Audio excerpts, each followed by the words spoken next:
Welcome to our lecture on fluids at rest. In this session, we're going to dive into the fundamental properties of fluids, starting with density and pressure, and explore how these concepts govern the behavior of liquids and gases when they aren't moving. Let's start with a basic definition. What exactly is a fluid? In physics, a fluid is simply any substance that can flow. This means that both liquids, like water, and gases, like the air we breathe, are classified as fluids. A key property we'll be looking at is fluid pressure, which is directly dependent on the fluid's density. To understand fluid pressure, we first need to understand density. The density of a substance, represented by the Greek letter rho, is defined as its mass per unit volume. The formula is rho equals m/v. In the SI system, mass is measured in kilograms and volume in cubic meters, making the standard unit for density kilograms per cubic meter. Sometimes it's more useful to compare the density of a substance to a standard. This is called relative density. It is calculated by taking the density of the substance and dividing it by the density of water at 4 degrees Celsius. Because we are dividing a density by a density, the units cancel out entirely, meaning relative density is a dimensionless quantity with no units. Another related concept is specific volume. This is simply the reciprocal of density. Instead of mass per unit volume, specific volume is the volume occupied by a single unit of mass of the substance. Its unit is cubic meters per kilogram. Whenever you see the word specific in physics, like in specific heat capacity, it generally denotes a quantity per unit mass. Now, let's define pressure. Pressure acting on a surface is the force per unit area that acts at right angles or perpendicularly to that surface. The equation is P equals F/A. Here, F is the perpendicular force in newtons, and A is the area in square meters. What units do we use to measure this? The SI unit for pressure is the Pascal, abbreviated as PA, which is equivalent to 1 Newton per square meter. However, you'll frequently encounter other non-SI units in practice. These include the atmosphere, the millimeter of mercury, and the bar. For context, standard atmospheric pressure is 1.01 times 10 to the 5th pascals, which exactly equals 1 atm, 760 millimeters of mercury, or 1.01 bar. When we look at fluids specifically, pressure has some unique characteristics. First, the pressure in a fluid increases as you go deeper. Interestingly, all points at the exact same depth in a fluid will have the exact same pressure. Second, if you place any surface into a fluid, it will experience a force due to this pressure. This force is always perpendicular to the surface, regardless of how the surface is tilted, and the magnitude of that force doesn't change based on the orientation. This brings us to a common phrase: pressure acts equally in all directions. If we imagine tiny surfaces submerged in a fluid at the same depth, whether they are horizontal, vertical, or tilted, the fluid exerts a perpendicular force on them. Because the depth is the same, the pressure P is the same, so the force F, which equals pressure times area, is identical for all orientations. A crucial distinction to make here is between pressure and force. While the force created by fluid pressure is a vector, meaning it has a specific direction, pressure itself is a scalar quantity. Pressure has no direction. When we say pressure acts in all directions, it's slightly misleading. We cannot assign a direction to pressure. We can only assign a direction to the force that the pressure exerts on a specific surface. Let's mathematically prove how pressure increases with depth. Imagine a cylindrical column of fluid with cross-sectional area A and height h. The fluid is at rest, so this imaginary cylinder is in equilibrium. This means the upward force acting on the bottom of the cylinder, which is pressure times area, must perfectly balance the downward force, which is the weight of the fluid cylinder itself. Let's break down that weight, W. Weight is mass times gravity. The mass of the fluid cylinder is its volume times its density, rho, and the volume is the height h times the area A. So the weight equals h times A times rho times g. If we substitute this back into our equilibrium equation, P times A equals h times A times rho times g. The area A cancels out on both sides, leaving us with the fundamental equation, P equals h rho g. This is the pressure exerted by the fluid itself at depth h. A quick word of caution about this formula. It assumes density is constant. Therefore, it works perfectly for liquids, which are largely incompressible. However, it is not valid for gases over large heights, like our atmosphere, because gas density decreases as you go higher up. Also, notice that the area canceled out in our derivation. This proves that the pressure depends only on depth, density, and gravity. The shape of the container doesn't matter at all. Finally, the pressure difference between any two vertical points is simply delta P equals H rho G. Have you ever wondered why a still liquid always has a perfectly horizontal surface? Imagine a horizontal cylinder of fluid within a larger container. For this cylinder to stay still, the horizontal forces on its left and right faces must balance. This means the pressure at point M times the area must equal the pressure at point N times the area. Consequently, the pressure at M equals the pressure at N. This proves that all points on the same horizontal level in a continuous fluid are at the exact same pressure. Taking this a step further, look at the very top surface of a liquid open to the air. Every point on that surface is exposed to the exact same atmospheric pressure. Because all these surface points share the same pressure, our previous rule dictates they must all sit at the exact same height above any horizontal reference line. Therefore, the surface of a liquid at rest must be perfectly horizontal. Now, let's look at how we measure pressure. A common device is the U-tube manometer. It's a U-shaped tube containing a liquid. One arm is connected to the gas whose pressure we want to measure, and the other is open to the atmosphere. Because points X and Y are at the same horizontal level in the same liquid, the pressure at Y equals the pressure at X. The pressure at Y is simply the gas pressure, P. The pressure at X is the atmospheric pressure pushing down, plus the pressure from the column of liquid of height H. So the gas pressure, P, equals atmospheric pressure plus H rho G. It's vital to distinguish between two types of pressure readings here. The term H rho G, the pressure purely from the liquid column, is called the gauge pressure. It tells you how much the gas pressure differs from the atmospheric pressure. However, the actual total pressure of the gas is the atmospheric pressure plus the gauge pressure. We call this total the absolute pressure. If we want to measure absolute pressure directly without having to add atmospheric pressure, we can use a closed U-tube manometer. In this setup, the right arm is sealed and completely evacuated to create a vacuum, meaning the pressure above the liquid on that side is zero. Now, the height difference H directly represents the absolute pressure of the gas, so P simply equals H rho G. What liquid should we put inside the manometer? It depends on what we are measuring. Mercury is very dense, so a large pressure difference will only cause a small, manageable change in height. But if the gas pressure is very close to atmospheric pressure, a mercury column would barely move. In that case, we use a lower density liquid like water or oil, which will show a much larger, easier to read height difference for the same small pressure change. Let's walk through an example. We have a bulb of gas connected to an open manometer filled with mercury. The mercury level in the open arm is 0.120 meters higher than the level in the arm connected to the gas. We are given the atmospheric pressure, the density of mercury, and gravity. We need to find the absolute pressure of the gas inside the bulb.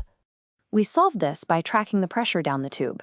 At the open surface, point A, the pressure is just atmospheric, 1.01 times 10 to the 5th pascals.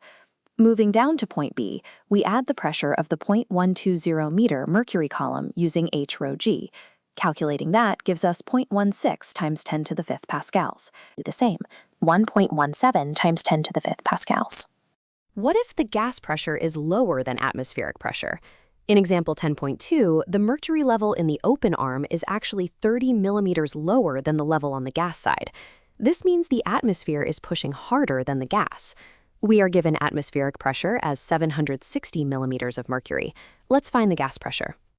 Because the problem gives us atmospheric pressure in millimeters of mercury and our height difference is in millimeters of mercury, we can just do simple addition and subtraction. The pressure at the open surface A is 760. Point B is at the same level, so it's also 760. To get to the gas interface at point C, we have to move up by 30 millimeters. Since pressure decreases as we go up, we subtract 30. The gas pressure is simply 760 minus 30, which equals 730 millimeters of mercury. Another very common pressure measuring device is the Borden gauge. Inside the dial, there is a curved metal tube with an elliptical cross-section. One end is open to the pressure being measured, and the closed end is mechanically linked to a pointer. When the pressure inside the tube increases, the tube tries to uncoil and straighten out. This physical movement drags the pointer across a calibrated scale. Because the outside of the curved tube is exposed to the atmosphere, the Borden gauge actually detects the difference between the pressure you are measuring and the atmospheric pressure.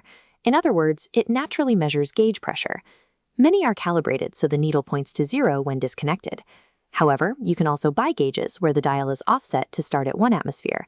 These give you an approximate absolute pressure reading directly, though they can't account for daily weather variations in atmospheric pressure. We can also use U-tubes to compare the densities of two liquids that don't mix, known as immiscible liquids, like oil and water.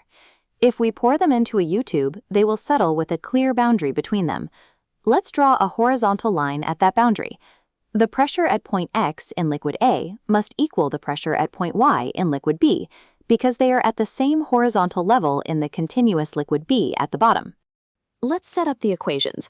The pressure at X is atmospheric pressure P plus HA times rho A times G. The pressure at Y is P plus HB times rho B times G.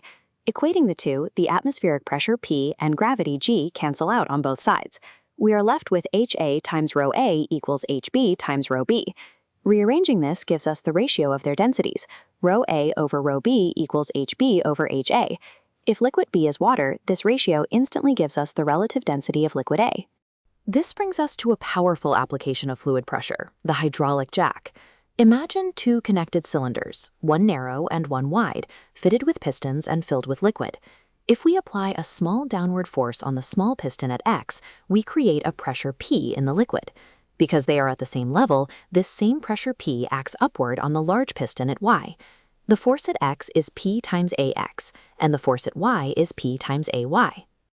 If we eliminate pressure from those equations, we find that the ratio of the forces equals the ratio of the piston areas. Since area is proportional to the square of the diameter, if the large piston is 10 times wider than the small one, its area is 100 times greater. This means a small 100 Newton push on the small piston can lift a massive 10,000 Newton load on the large one. The trade-off, because energy must be conserved, is that you have to push the small piston 100 times further than the large load actually lifts. The hydraulic jack works because of a fundamental rule called Pascal's principle.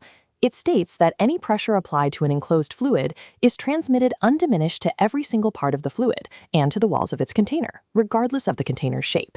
When we push down on the small piston, we increase the pressure there. Pascal's principle guarantees that the exact same increase in pressure was instantly transmitted to the large piston. Two important notes here. First, we must use liquids, not gases, in hydraulic jacks, because gases are highly compressible. Your effort would just squish the gas instead of lifting the car. Second, Pascal's principle highlights a major difference between fluids and solids. Fluids transmit pressure unchanged. Solids, on the other hand, transmit force unchanged. If you push a solid block, the force transfers equally to the other side, but if the faces have different areas, the pressure will be different. Moving on to buoyancy, we have Archimedes' principle. This states that any body completely or partially immersed in a fluid experiences an upward force, called upthrust, which is exactly equal to the weight of the fluid it displaces. This upthrust causes an apparent loss of weight. A direct consequence of this is the principle of flotation. For an object to float, it must displace a volume of fluid whose weight perfectly matches the total weight of the object itself. Finally, let's look at the very surface of liquids. Surface tension is defined as the force per unit length acting along the surface. It's what allows insects to walk on water. Closely related is free surface energy, which is the work required to create a new unit area of that surface. Mathematically and dimensionally, surface tension and free surface energy are equivalent. Also, a liquid is said to wet or stick to a solid surface if the contact angle between them is less than 90 degrees. We will explore these surface phenomena in much more detail in our next segment. Picking up right where we left off with the forces acting on our submerged cylinder, we can calculate the exact upthrust. The fluid exerts an upward force on the bottom face and a downward force on the top face. By subtracting the downward force from the upward force, we find the net upthrust. The pressure terms simplify beautifully, leaving us with the upthrust equal to the height of the cylinder times the fluid density times gravity times the cross-sectional area. This product is exactly the weight of the fluid displaced by the cylinder, mathematically proving Archimedes' principle. Now, let us consider how the density of an object dictates its behavior in a fluid. If a body is more dense than the fluid it is immersed in, its total weight will be greater than the weight of the fluid it displaces. Because the upthrust only equals the displaced fluid's weight, gravity wins and the object sinks. Conversely, if the body is less dense than the fluid, the maximum possible upthrust exceeds the object's weight, creating a net upward force that causes the object to rise to the surface. When an object finally reaches the surface and floats, it is in equilibrium. It moves neither up nor down, which means the upward upthrust must perfectly balance the downward weight of the object. Since Archimedes' principle tells us upthrust equals the weight of displaced fluid, when an object finally reaches the surface and floats, it is in equilibrium. It moves neither up nor down, which means the upward upthrust must perfectly balance the downward weight of the object. Since Archimedes' principle tells us upthrust equals the weight of displaced fluid, it logically follows that a floating body displaces its exact own weight in fluid. This specific application is known as the principle of flotation, and it governs everything from ships resting on the ocean surface to submarines and airships hovering completely submerged. Let us look at example 10 to see how this works in practice. We have an object weighed with a spring balance. In the air, it weighs 0.48 newtons. When we completely submerge it in water, the reading drops to 0.36. Let us look at example 10 to see how this works in practice. We have an object weighed with a spring balance. In the air, it weighs 0.48 newtons. When we completely submerge it in water, the reading drops to 0.36 newtons due to the upthrust. Given the standard density of water, our goal is to calculate the density of this unknown object. To solve this, we use ratios. Because the object is totally immersed, its volume equals the volume of the displaced water. Therefore, the ratio of their densities is equal to the ratio of their masses, which is also equal to the ratio of their weights. The weight of the water displaced is simply the upthrust, which is the difference between the weight in air and the weight in water, 0.48 minus 0.36, giving 0.12 newtons.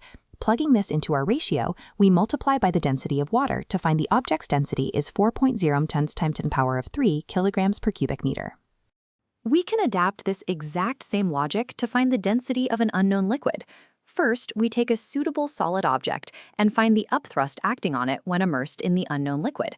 Then, we find the upthrust on that same object when immersed in pure water.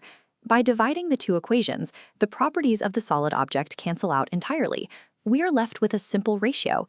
The density of the liquid compared to water is equal to the upthrust in the liquid compared to the upthrust in water. If you want to verify Archimedes' principle experimentally, you can use a displacement can. First, weigh a heavy object, like a glass stopper, in the air. Next, gently lower it into a can filled to the very brim with water. The water that overflows is caught in a beaker. The loss of weight on your spring balance gives you the upthrust. Finally, weigh the overflowed water. You will find that the weight of the displaced water perfectly matches the upthrust measured by the spring balance. For a much faster everyday method of measuring liquid density, we use a tool called a hydrometer. It relies directly on the principle of flotation.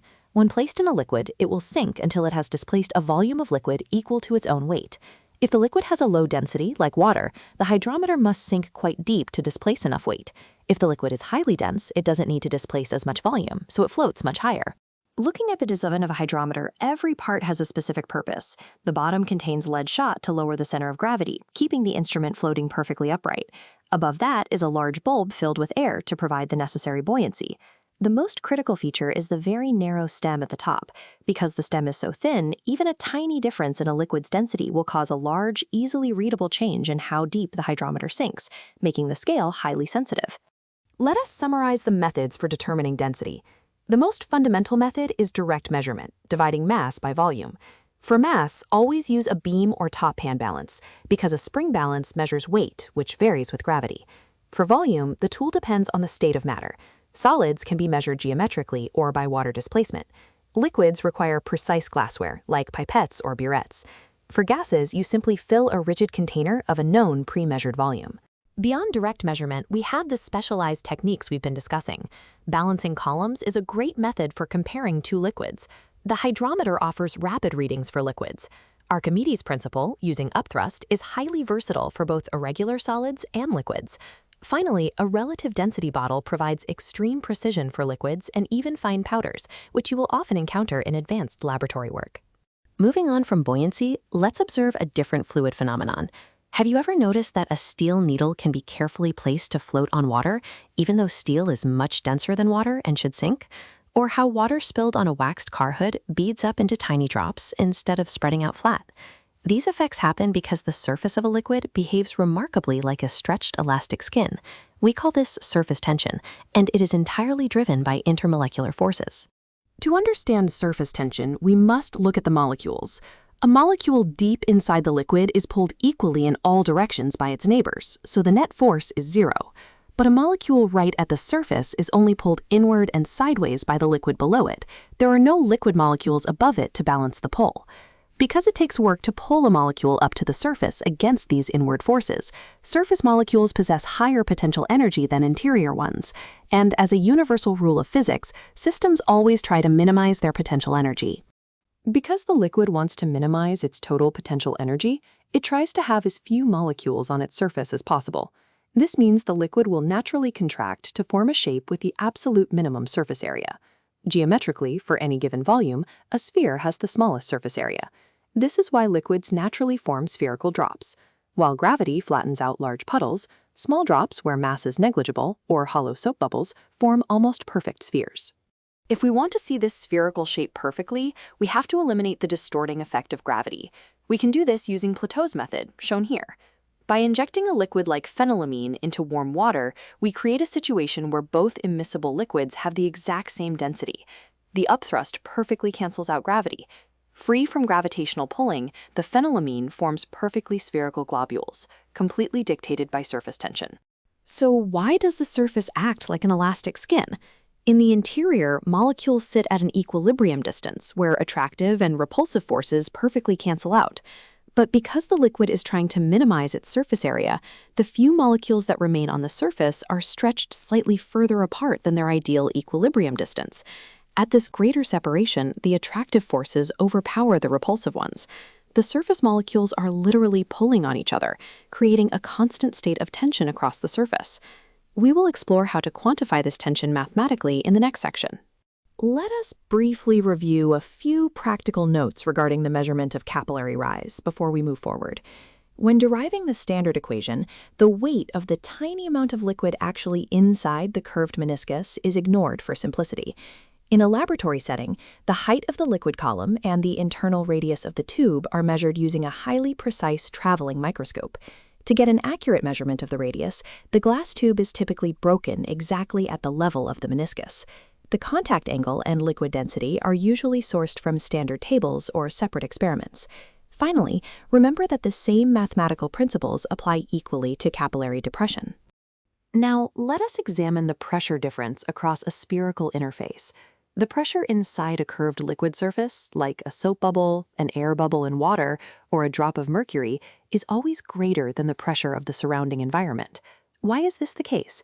If the internal pressure were not higher, the inward pull of the surface tension forces, combined with the external atmospheric pressure, would simply cause the bubble to collapse. The excess internal pressure is what pushes outward to maintain equilibrium. To understand this mathematically, consider the forces acting on exactly 1/2 of an air bubble suspended in a liquid. The half we are looking at experiences a surface tension force pulling to the left around its circular rim, which equals the circumference, 2πr, multiplied by the surface tension, gamma. The external pressure also pushes to the left across the cross-sectional area, πr². Balancing this is the internal pressure pushing to the right across that same area. By setting the leftward forces equal to the rightward forces, we can solve for the excess pressure delta P, which simplifies elegantly to 2 gamma divided by r. It is crucial to distinguish between different types of bubbles and drops. For an air bubble in a liquid or a solid drop of mercury, there's only one boundary surface, so the excess pressure is 2 gamma over r. However, a soap bubble is a thin film of liquid with both an inner surface and an outer surface. Because surface tension acts on both of these surfaces, the excess pressure is doubled, resulting in 4 gamma over r. Also, notice that the radius, r, is in the denominator. This means that the smaller the bubble, the significantly greater the excess pressure inside it. To measure surface tension experimentally, we can use Jaeger's method. The apparatus consists of a large sealed container connected to a manometer and a narrow tube submerged in the liquid being tested. By opening a tap, water slowly drips into the large container. This gradually displaces the air, increasing the pressure throughout the system. As the pressure rises, an air bubble begins to form at the tip of the submerged narrow tube. Interestingly, as this bubble grows outward, its radius of curvature actually decreases. Let us look at the pressures involved in Jaeger's apparatus. The pressure inside the bubble is determined by the manometer. It equals the atmospheric pressure plus the pressure from the height difference of the manometer liquid, H1 ρ1g. The pressure outside the bubble is the atmospheric pressure plus the hydrostatic pressure of the test liquid at depth h2, which is h2 rho 2g. By subtracting the outside pressure from the inside pressure, the atmospheric terms cancel out. We can then set this difference equal to our theoretical excess pressure formula, 2 gamma over r. Looking closely at our equation, the only variables changing as the bubble grows are the manometer height, h1, and the bubble's radius of curvature, r. The height h1 will reach its absolute maximum when the radius r is at its absolute minimum. Geometrically, the bubble achieves its smallest possible radius of curvature exactly when it forms a perfect hemisphere. If it grows any larger, the radius of curvature starts to increase again. Therefore, at the point of maximum pressure, the bubble's radius is exactly equal to the internal radius of the glass tube. In practice, the water drip rate is set very slowly so that bubbles form at about 1 per second. The observer watches the manometer and records the maximum height just before the bubble becomes unstable and breaks away. A traveling microscope is used to precisely measure the tube's internal radius and the submersion depth. It is worth noting a slight limitation. At the exact moment of breakaway, the bubble's radius is not perfectly equal to the tube's radius, which slightly affects absolute accuracy. However, if bubbles are formed at a consistent rate, this method is exceptionally accurate for finding relative values, like studying how surface tension changes with temperature. Let us wrap up with a quick consolidation of the core properties of matter we have utilized. Remember that density is mass per unit volume, while specific volume is its reciprocal.